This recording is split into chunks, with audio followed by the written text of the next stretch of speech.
কি কি চুরি হয়েছে না হয়েছে ভাই, এগুলো সব তো এরা কবে তাপু কবে, তাই না? আমি ধরার কথা সেটা করতে পারি। হ্যাঁ, লুটিয়া থেকে চুরি করে খুলনা চলে যাচ্ছিল। হ্যাঁ হ্যাঁ হ্যাঁ, আমরা হচ্ছে বাড়ি থেকে গেছি, বাড়ি থেকে কালিয়া যায়, ওইখানে চোর হচ্ছে লেগুনায় উঠছে সবকিছু নিয়ে।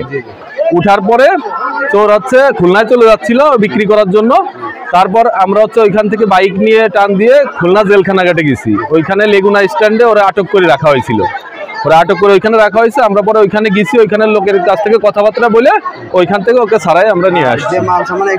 হ্যাঁ, যে মাল সামান আনছি ওইগুলাই ও চুরি করছিল, ওইগুলাই ছিল, এইগুলাই ও চুরি করছিল, এইগুলাই আমরা নিয়ে আসছি।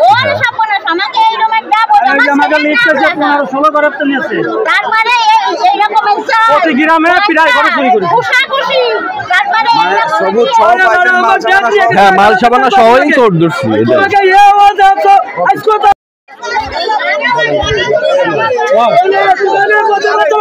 প্রথম থেকে যে চুরি করছে তার নাম হচ্ছেন টিটাপ ঘোষ, পিতা হচ্ছেন হারান ঘোষ। ঠিক আছে, আমাদের আশেপাশেই বাড়ি তার, এবং সে দীর্ঘদিন ধরে গ্রামে ছিল না।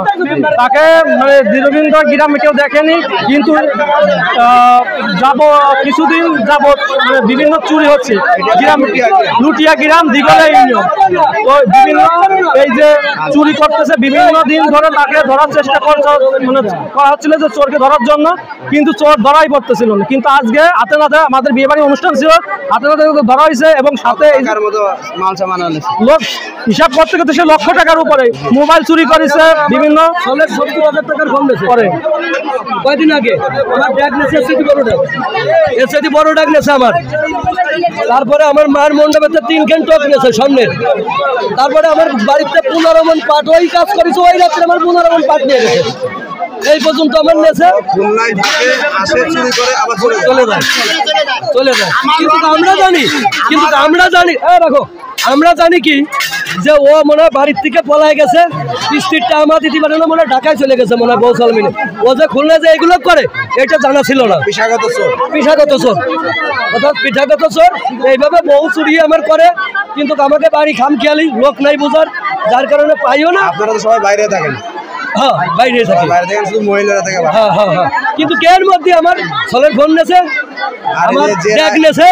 $11 তারিখ 5/2024 এই রাত্রে এইগুলো ভাই আমার 17,000 টাকার রড নেছে, আমার রিং বানায় ছিঁড়ে দিছি। সেই জায়গা থেকে তোমার ওই যে সেই রিংগুলো রাত্রে চুরি করে নিয়ে গেছে। আরেক বাড়িতে ড্রাম চুরি করছে, তার ভেতরে করে নিয়ে গেছে। এই অর্থ অঞ্চলে যত বাঙালির দোকান ছিল আমি সম্পূর্ণ জায়গায় খবর লাগাইছি, আমি নিজে গেছি। যাওয়ার পরে তারপরে সেটা পাই নাই। পরে এই যে মাল নিয়ে খুলনায় বিক্রি করে এটা তো আমরা জানি না, আমাদের এই অর্থ অঞ্চলে বিক্রি হয় নাই। ভাই আমার এই জরিমানা ওর দেওয়া লাগবে। এই ঘটনাটা আপনার কোথায় ঘটছে? এই ঘটনাটা এই ঘোষপাড়ায় লুটিয়া, এই যে খালের উপর এই বাড়ি ঘটছে, এই যে পাশাপাশি বাড়ি। আমার 7,000 টাকার মিস্ত্রি খরচ করে আমি রিংয়ের চুরিগুলো বানাইছি। আমার 17,000 টাকার রড সেইগুলো দিয়ে বানায় রাখছি। ও সব নিয়ে আর কি বস্তা বেরিয়ে, যেরকম আজকে দেখছেন না বস্তা বেরিয়ে নিয়ে গেছে, সব নিয়ে খোলায় চলে গেছে। ঠিক আছে, আমি এই অঞ্চলে আমি রাইতের 10টা পর্যন্ত লোক দিয়ে পাহারা দিয়ে